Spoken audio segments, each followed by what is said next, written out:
before the game, before the crowd, before the pressure, there's a moment that just a heartbeat that no one sees, right? So today we're just gonna talk about it's raw, there's no script, and just being you, slowing down and just listening. All right, so today I have two of my former athletes, Christian and Manny. One is a sprinter and another one is a hooper. How are you guys doing today? All right, well, Christian, can you go first and give us a background of who you are, introduce yourself to the crowd so that way they know who you are? Yeah. Well, I'm Christian.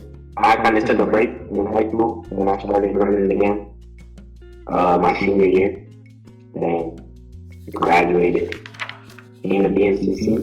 Didn't really expect the track program, so didn't really expect to run track in college. Then I met Coach. He didn't really know I was fast. And then I proved it wrong. I got out. You definitely did. Yes, dude. All right, so what is one fun fact that no one knows about you? Play the piano. Playing the piano. Okay, awesome. That's something that I did not know, but that's actually pretty cool. Do you still play the piano? Not often. Here and there. Okay. I'm bored. Okay. All right, Manny, the hooper. How are you today? Why don't you introduce yourself to the crowd and tell everyone who you are? I'm good. Well, my name is Manny, right, as she said. But, I've been hooping since, let's say, for the 8th grade. Mm-hmm. I kind of started late, but I ain't really play on my first. My first team was probably my 8th grade team. I didn't really think I was going anywhere with basketball. Because talent-wise, I wasn't really up there. It was just like an athleticism thing. So once I got to high school, played ball throughout high school, COVID hit, I didn't know what I was going to do. Mm-hmm. Then, luckily, the basketball team still started up again. After that, it was really at the end of high school, I wasn't really planning on going to school for basketball. Then, luckily, right after I graduated, I think I had I got an option to come to BNCC, so started hooping here. Yeah, I've hooped here for the last 2 years. And then also, Coach K, she kind of she helped me, she encouraged me to run track, and actually I enjoyed it, and I created my own little family in track, and that was my first year doing track, so. Yeah, it was definitely a year to never forget, honestly. Having both of you guys was actually amazing. You guys really went far, and it really proved that you guys still have more left in both of you guys. So you guys still running and hooping, right? Yeah. Oh, okay, about to say no retirement just soon. Okay, good job. All right, so thank you so much for introducing yourselves. So today's segment is going to be about heartbeat. We are in episode 2. So this is going to be, how do you handle the pressure, right? What can you tell these athletes, right? Whether if they're runners, track runners, basketball players, whatever sports that they're running, what are that pressure that you feel when you're about to go into competition mode and you just block out the audience? What do you feel? I would say honestly, just give me an example of just run me down from the moment that you're actually in the locker room or even in your start blocks, right? You're warming up to the point you're about to just cross the finish line. So who would like to go first? Go ahead, Manny. When it comes to ball, it's you always have thoughts coming into you never want to mess up. You don't like getting yelled at. It goes to anybody. You don't want to embarrass yourself. You don't want to make yourself embarrassed. As much as people say that they don't really care what other people think, you always care about what somebody's thinking at all times. But I know for me, coming into a game, especially my freshman year in college, even though I wasn't even playing for him my freshman year, I was still just nervous to even walk in there what if my jersey never gets cold? So it's I would kind of have like a pressure kind of on my heart. But I feel like things that will help me get through. Probably, you gotta have a 5 playlist. I ain't gonna lie. You gotta have a 5 playlist to get you in the mode, make you tune everything out. Right. I think that even starts when you stretching or getting wrapped up by the trainer or whoever. Like a few hours before the game, start like winding down, get your mindset into the game. If you gotta sit by yourself for a little bit, if it's you praying or just, I feel like some people, they like to listen to freaking inspirational quotes and podcasts and stuff. So it's like, for me, it's like, I listen to rock music before a game. I like to get myself hyped. That's how I get hyped. But yeah, just after that, you get on the court, you get the layup lines, get loose, and I feel like you don't really gotta pay attention to the crowd. Like me, I tend to not even look at the crowd. Like I know they're there, but I just pretend like it's probably like another day at practice. Like, all right, cool. It's just that team and our team, and I got my family with me. Like I know that if anything else happens on the court, I already know that my teammates is there to, guide me, I guess, or help me through it. So it's like I feel like I'm never alone. That's just one thing to help. Like even if you're a basketball player, you're a track runner, you're always on the team. So if you have anything, or if you're nervous about anything, you gotta realize that the people that you're going to war with probably feel the same way. So you always got somebody to relate to, so you don't gotta feel alone or embarrassed or anything, because you won't have people there by yourself. So like, what is one thing that I can say like you tell yourself all the time? Like, what is that one thing that you put in your head, or like, before competition, like, it's like a big game that you're about to like be at the start, right, of the basketball game, like you're one of the starters. Like, what do you tell yourself, or like what is that one thing that you tell yourself to get you to feel like, okay, I'm ready, I got this? Yeah, I tell myself, take it one play at a time, or just next play, because you might mess up, cool, get a turnover, miss a shot, miss a wide open layup or whatever, get it back. That's really how I think about it. You gotta think about it. You gotta think about the game play by play. It's like, because if you mess up one play, and then now you in your head like, oh, I'm trash, I'm this or that, you're gonna mess up on all aspects of the game. And then after that, your coach sees that your confidence is depleted, he gonna sit you down. But I feel like if you tell yourself, yo, go play by play, or if you mess up, get it back, you limit the amount of time that you really gonna beat yourself up. Right. Yeah, you can beat yourself up after the game, but in the game, you don't have time to worry about, oh, I just messed up, what I'm gonna do? Get it back, play defense. Get yourself going on defense, you get good on offense. I feel like that's even the same on track. It's not, even though track is not even like, it's not play by play, and I really can't talk much about that. It's like, cool. If I don't do good, I motivate myself, and that makes you work harder. So the next race, I know what to expect. Like when I started running the 400s, it was like my first 400, I didn't know how to pace myself at all. Yeah, I can remember that. You see it. Yeah, as we kept going, it was like I figured out like pretty much how to pace myself. So it was like I think about everything one race at a time. Cool. Once the race is done, then I can think about the next one and how I'm gonna work to get there. I love that. So you just think of the moment and then how to basically be able to perceive that moving forward, which is actually that's a really good way to think, Manny. That's really good. I really like that. So Christian, since you are a sprinter, like that pressure is crazy, right? So like when you sprint, right, you got like 11 seconds, 12 seconds at max to just bada bing, bada boom, right? So what do you do with all that energy? I just warm up, basically get myself loose. Technically my warm up is put on some music, do my laps, right? And then say a quick prayer, and then get ready for my race. And then when I'm in the block, I still say a quick prayer before we go off. And then I try to stay on my own pace, not run anybody else's race. And then, yeah, basically that.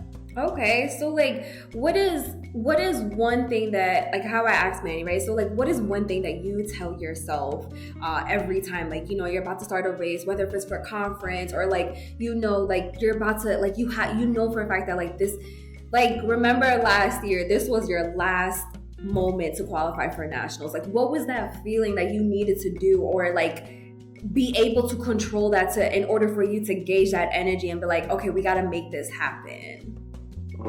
Like coach says, try to get out the block faster and run my own race.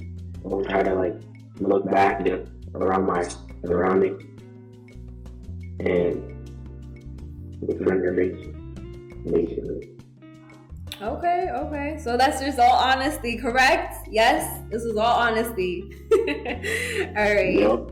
All right. So so let's say, what is something that no one sees, right? What is something that you can tell other athletes that they don't see, whether it's on a basketball court or even in track or any other sports? Like, what is something that you can say as an athlete that you've been through going, or like you've went through it and no one sees it, but like only you are able to physically feel it and see it? Like, what is that one thing that you can say that you've been through? Whether it's in practice, competition, qualifying for like playoffs or nationals or conference, like what is one thing that I can say that no one sees? I would say the amount of work that we put in to get to that point. Okay. So like y'all ever hide like the pressure so people like don't think you're weak? Oh yeah, definitely. I would say also like, I think something that people don't see is also like the doubt. Sometimes like the amount of times that you'll be like, yo, like, am I qualified, or am I even good enough to even be in this position? Like, cool, you might put in all the work. Like, obviously people don't see the work, but they also don't see that like sometimes the confidence might not be there either. But you can't show them that, because that's like showing a sign of weakness. Okay, so it's like every day you're not motivated, but you have that self-discipline in you. Like, I have to do this because I need to do this, or because I want to do this. Because you want to. You got to remember your bigger goal. Nice. I like that, Manny. That's a really good answer. What about you, Christian? I would say because I want this, I want to get further in life, get more accomplishments. Okay. More awards. So what is both of y'all goals that you're trying to achieve in the sports? Well, after college, I plan on like training for the Olympics. Okay. If I can get through this. So I know, Christian, are you a dual citizen for Jamaica, right? So Jamaica and United States. So you're gonna run for USA, or you're gonna run for Jamaica? Jamaica. Forever faster, huh? What about you, Manny? I feel like right now I'm trying to go pro. Like, and that's whatever God got planned for me. So that's like overseas or whatever. It's like, or even if basketball don't work out, I'm still trying to be close to the sport. If that's being a trainer or a coach or whatever. It's just like, I feel like I've been around the game long enough to know how to help people in the different aspects. Okay. So, Manny, let me get back to you. So, because, Christian did, he did track and field all his life as far as, as a competitor. But for you, you did both of the sports, right? So, if you were to pick one of each, like one or the other, I would say, like, which one would you want to go pro for, and why? I would definitely try to go pro for basketball. I feel like I love track. Track, honestly, that kept me in the best shape I've ever been in my life. But I feel like my passion is definitely in basketball. I put in too much time. I've cried over the sport. I've hated myself over the sport. I've definitely changed some of my relationships around just the sport itself. I got people that I call family because of that. And I feel like, honestly, like, basketball is one of the reasons why I'm in the position I am today. It opened up a lot of doors, and it got me where I am. So I feel like I owe it to the sport, because it helped me a lot. So yeah, I'm definitely gonna go pro for basketball. Oh man, I'll be cheering y'all on. I'll be on number one support. I'll be out here. You know that for a fact. But let me circle back to what no one sees, right? So there's a question that I have been spiraling about that I would love to ask you guys. And like, the question is like, what do you wish people understood about the moment that no one sees? I think I think I would want them to understand the fact that, like, you know, that the sport or your connection to the sport takes such an emotional toll on you. You know, people, because a lot of people, especially in basketball, like, yo, if I had your height, I'll be doing this, that, and the third, or if I was in your position, I'll be doing this. But they don't understand that, like, sometimes you're not put in the best position to succeed, and that's not nobody's fault, you know? It's just like, it's whatever you're at, you know? But it's like, every day you have to wake up and remind yourself, what are you doing? And it's the same way with school. Like, you know, sometimes you gotta remind yourself why you're in school. You know, and I feel like people understand that, like, it might seem good on the outside, like, oh yeah, like if I was in your position, that yeah, like I'll be doing good. But sometimes when you're in the position, like the emotional toll that it has on you because you build such a connection with the sport, it's just like sometimes it's too much. I've seen people that's really walked away from the sport because of that same exact reason, like their confidence is shot or they just got too much on their plate. And you know, I don't ever want somebody to bash somebody for walking away from the sport that they love, because sometimes it's genuinely too much. But yeah, I just feel like people understood just how much a sport can impact you when it means so much to you. That is actually a very good phrase. What about you, Christian? What was the question? Really? You're gonna ask me what's the question again? I couldn't hear you. Oh, we couldn't hear you again?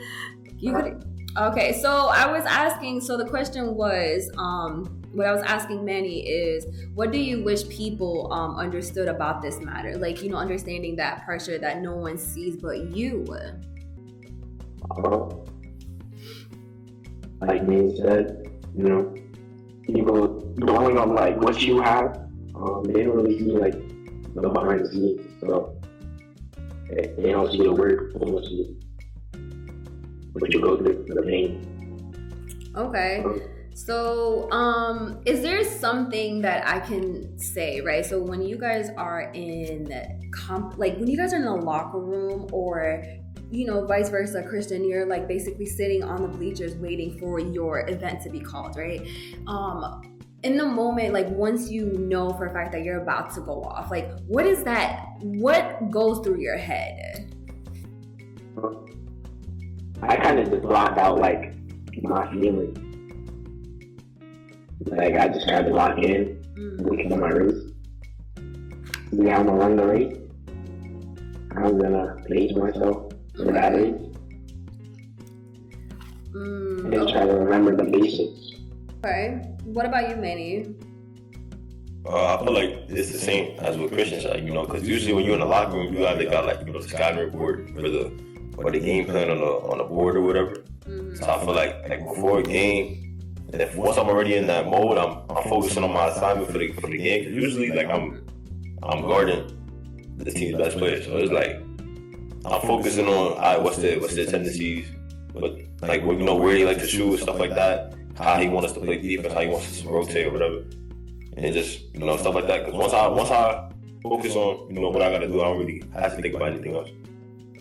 Okay, so the reason why I'm asking you guys is because it's going to go into that next phase, right? So when you see like family members, you see friends, you see like your old coaches about to come see you compete, like do you go into a nervous breakdown, or does that actually give you that power that you want to actually do good and just show them like what you've been training for?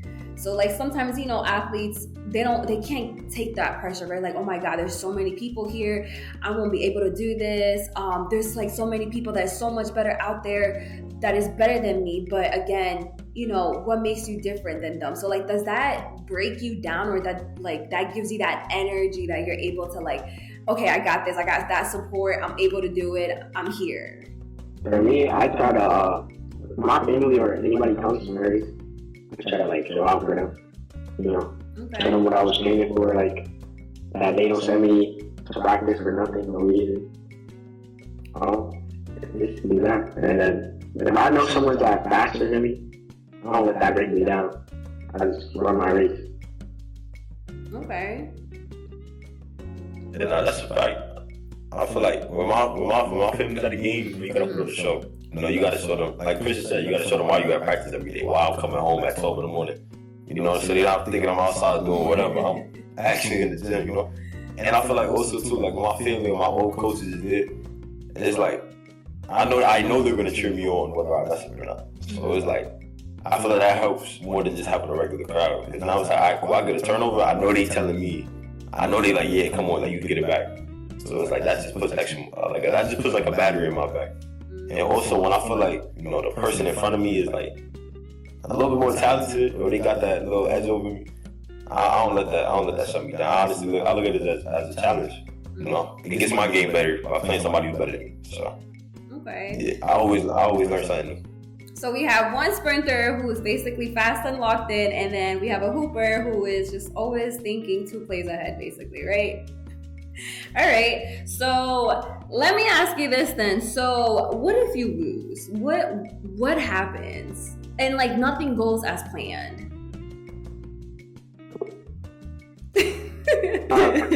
For me, there was definitely a few races where I was like definitely mad that I lost, or I like had a bad start.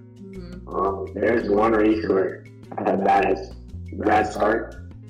After that race, I went outside to clear my head a little and let my feelings out. But now what I do is I don't really get to my head. I just focus on my next race and I had to like put the mistakes that I did in that race and put them to.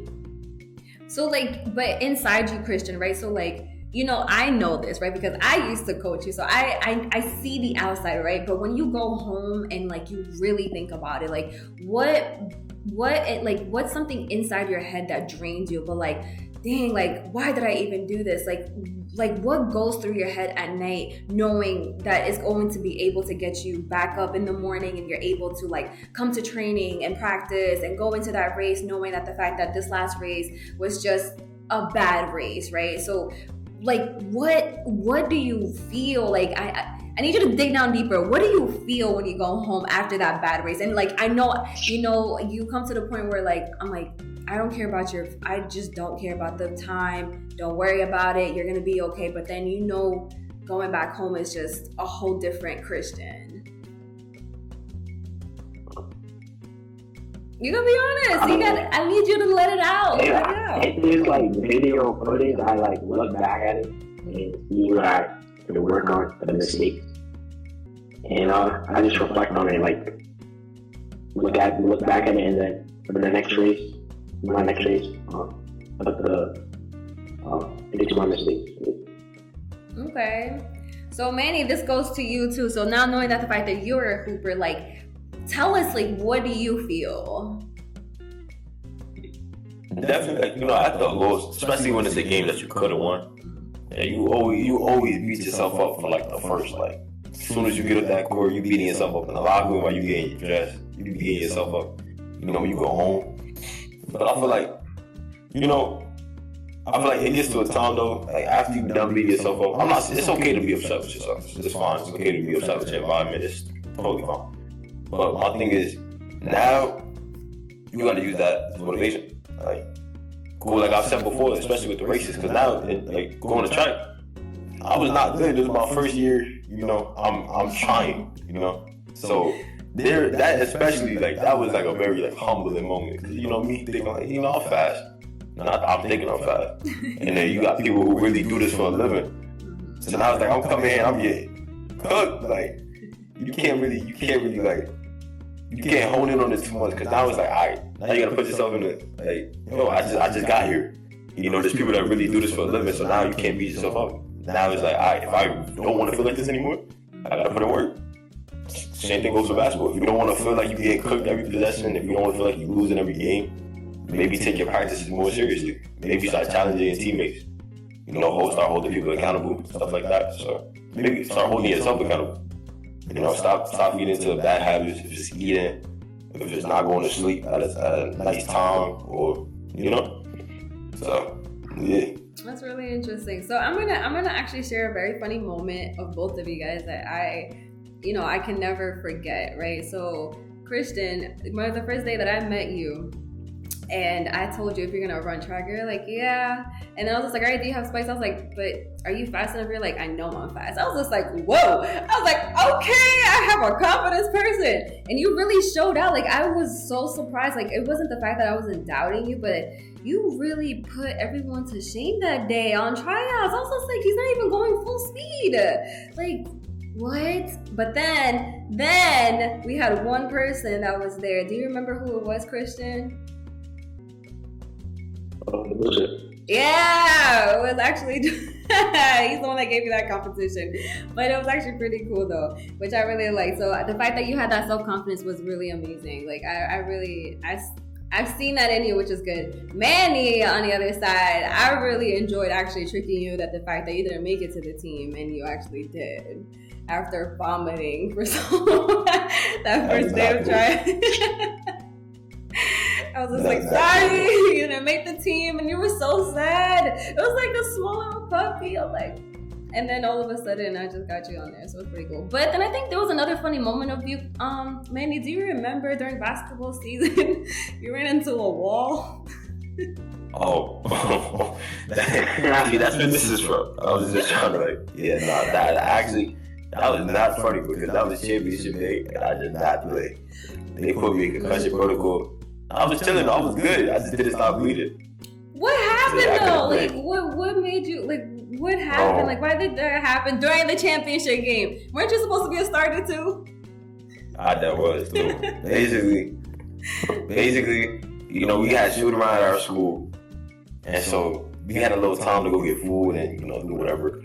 So I thought it was a good idea to hit one of my teammates, one of them, like the inflatable things that you hit, to make noise. I hit one of my teammates with it. Do like 6'6", 230. Big dog, I ain't gonna lie. So, like that I ran to the bathroom or the locker room. And I was trying to hide behind the wall. He found me. So I ran again. But instead of running, I got stuck behind the wall. And I hit my face in the wall. And I thought I was gonna have a knot. And I went like this, and everything was bleeding. Oh my coach came back. He was like, I just saw you, it was fine. I don't name it. Yeah, and then I literally didn't stop bleeding, so then we lost. I mean, I'm not saying I could have changed anything. Nah, I'm definitely not saying that. What I'm saying is, I didn't play because I was stupid. I ran into a wall. I mean, it happens. It's okay. I mean, it wasn't okay at the moment. I'm glad that you were okay. But I want to ask both of you this question. Knowing that, you guys had me as a coach, and I'm very thankful that, I had student athletes like you guys, right? So, but what is a message that you want to give other athletes and maybe coaches for them to realize, like, this actually matters? When I say matters, what matters is, like, how you feel during a race, after the race, during basketball games, after basketball games or practice. Like, what is something that you would love to let coaches or athletes know that they don't realize but would take initiative to make sure that they can become a better coach or an athlete? You could be honest, why is this just cricket right now? I'm thinking. I would say, if you really love the sport, whether it's basketball, soccer, track, whatever, you really love that sport and you want to get hard, practice, it may hurt, you may think you want to quit and stuff like that. And it may, you may think things that you may not mean, but it's all just a process first. It's just to get together. Being from the team. Okay. I'm practicing hard. Didn't want to come back, but at the end of the day, I came back because I want to get better and stuff, and I want to see myself at the next level. I like that. I love that. What about you, Manny? I think that it's okay not to know. It's okay not to be sure. It's okay not to be confident, but it's not okay to be stationary and not move. What I mean by that is, don't let you not being sure stop you from doing what you gotta do. Cool, you might not know what to do, to just do something that helps you with your goal. And I honestly didn't really know what to say, but I feel like that's what I needed to say. Because, you know, you might not be confident, but, you know, you better not let that stop you from, you know, getting to your goal. At least work to be confident, you know? Put in enough work that, all right, cool, I'm confident in my ability to do this. Or now it's like, all right, if you don't know something, put in enough work to know that I'm confident in my ability to remember this and act on it, so that I won't make that mistake the next time. Or if I'm in the same position another time, I don't know. So yeah. Okay, so like, what do you want to tell other athletes about when they go into that phase of about to compete, right, or practice? Like, what is that one thing that you can tell them about how they feel about pressure? Like, what would you, if you were a coach, right? I'm just hypothetically speaking, or a professional athlete, and you see someone that used to be you struggling with that same feeling that you used to have, like, how can you help them in that sense, like, because you've been there and you've done that? Like, what would you want other athletes to know how to get through that pressure? I would tell them that, you know, one, it's okay to feel however you're feeling, but just always be ready. Like, especially when it comes to basketball. If you're the 15th man on the roster, your number will eventually be called. So that means that you should always be in shape. You should always just be ready. If that's mentally in shape, physically in shape, you know, don't think that I don't play. I'm not gonna play anyway. So, you know, now you're not even in the mindset to play again. You know, because I know with me being, I'll not touch that court at all my freshman year. So it's like, you know, some games I definitely got into, and I was just like, right, he probably not even gonna play me today. So I could chill. I could talk to whoever sitting next to me or whatever. But it's like, once the season started going on, I started realizing that, hey, like, you know, if I get in the game and he calls my name, right, and then I show him what I can do every time I'm on the court, if it's 30 seconds, if it's a minute, if it's 2 minutes, then he gonna start trusting me more when I'm on the court. So I feel like, even if you're nervous, or if you feel like, he's not even gonna play me, or, you know, I'm not gonna perform, work, and show them that they can trust you. You know, so, yeah. That's a really good advice. What about you, Christian? What would you say? I would say, like Manny said, it's okay to not feel confident. Just, you know, I would say, think about it overnight and try to overcome it the next practice and not think about it so much. And, you know, just be in the mindset that you can become faster and trust yourself. So, Christian, I'm going to ask you this because you used to be the sprints captain, right? So my thing is, how were you, like, when the coach is not there, right, and you are the one to step in, how were you able to motivate the athletes that were under you? Well, not under you, right? So basically helping them to make sure that the fact that they're able to do the workouts, be there and practice on time, etc. How were you able to motivate them to listen to you so that way they're able to reach that, you know, high level of what they wanted to do in track and field? And the reason why I'm asking is because you had a responsibility as a captain. So how were you able to maneuver that? I would say, like, try to motivate them. You know, I would say some, you know, were not really that confident, really. But as they were, like, coming to practice more and seeing progress, and motivating them, they, you know, trusted themselves more and gained that confidence. Okay. Manny, I know you weren't a captain yet, but I know you were basically like a captain to your team. So when your guys were struggling throughout the time, and you know for a fact that you guys were basically short on players throughout the game, like, how were you able to help your teammates in a way where, like, okay, like, we're here, you got this. Like, how were you able to break that ice for them and be able to bring a team, right? So like, because track and field is very different, right? It's an individual sport. It's okay, like, you know, if one person does bad, it doesn't really affect the team unless if it's a relay. But for basketball, it's so different, right? So it's like if one person messes up, it can really cost the whole team to basically lose a whole game. So take us through how were you able to handle that? I feel like one thing that I can't say about my team this year is that, you know, win or lose, we always made sure that, you know, we ended in a good mood.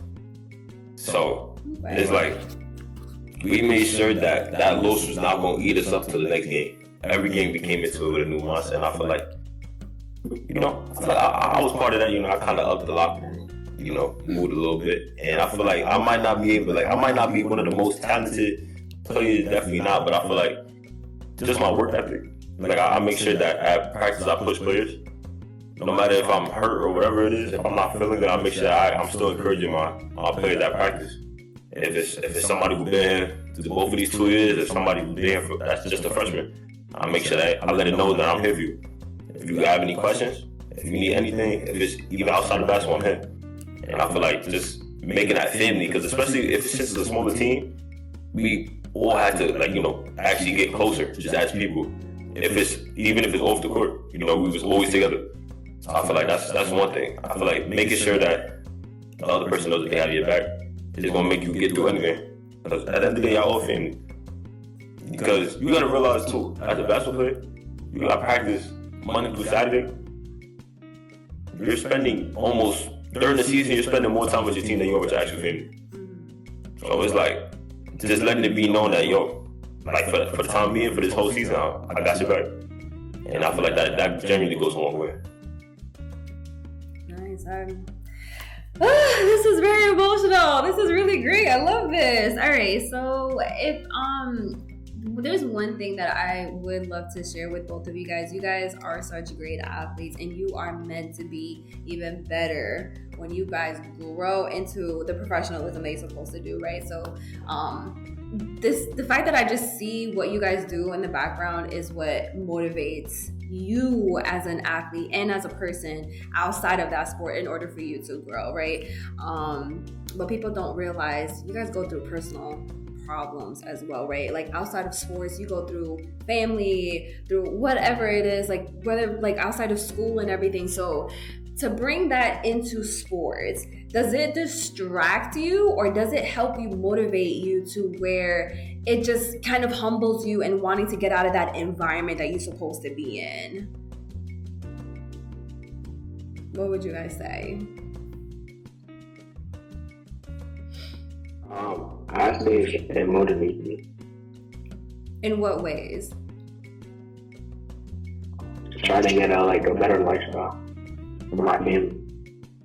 Okay, so you're doing it for you and your family, right?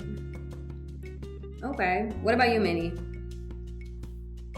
Same way. Like same thing that Chris just said, you know. If I see my family is struggling or whoever is struggling, I make sure that I could be, you know, I make sure I'm successful that my family don't ever got to deal with this. Or it's just like, too, if it's not even family, if it's anything else, you know, basketball or track is my escape. You know, like sometimes if I don't feel like being in the crib, I'm gonna go outside. I'm gonna go outside for a jog, something like. I'm gonna just use those sports as a reason to get my mind off of things too. So it's like I don't really look at my outside things as a distraction. I honestly use that as motivation too. Okay, so as athletes, like, you know, you guys are still currently athletes right now and still playing for college.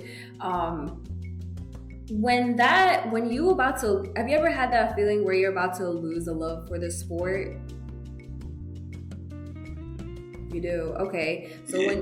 when you do, in that moment, like, how are you dealing with all of that inside of you and able to not let that like take over your body and take over your mind? And like, what do you go through in order for you to not get to that phase? Try to surround myself with like other runners, like motivate me to get back into the sport.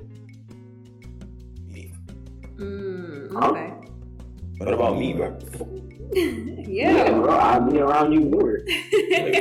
I'll wait for that. I'll get my own shout out. Okay. That's really awesome.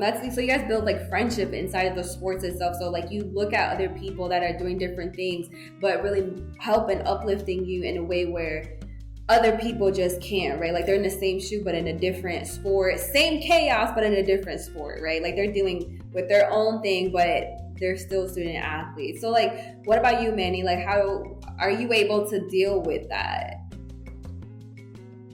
Same thing like Christian said. If I gotta go to the weight room or something, I'll drag Christian, or Christian will drag me.